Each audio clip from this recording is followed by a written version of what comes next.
घटना में सफल हुआ और हमारे 18 वीरों को बलि होना पड़ा। और पाकिस्तान के हुक्मरान सुन ले, यह देश इस बात को कभी भूलने वाला नहीं है।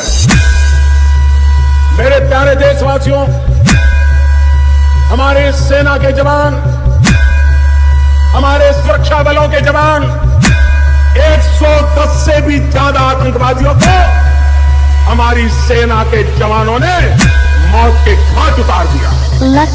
भाइयों बहनों, पूरे विश्व की मानव जात को, मानवतावादियों ने एक होकर के आतंकवाद को परास्त करना ही होगा।